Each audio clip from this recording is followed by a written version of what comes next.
Ikaw lang kausap ko. Wala nang iba. Sus! Tang inang yan.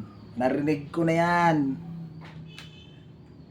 Sinabi na rin sa akin dati yan. Kaya, nako. Huwag na tayong maglokohan. Putang inang yan. No? Sabihin mo sa akin na panglima ka sa kachat ko. Tapos na kasi yung isa. Kaya, ikaw naman. Schedule mo ngayon. Tanginang yan. Hayop. Oh, di ba? Sawa na ako. Pagod na ako.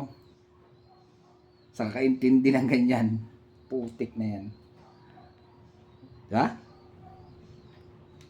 Huwag na tayo maglukuhan. Lukuhin mo na lang yung sarili mo. Ulol.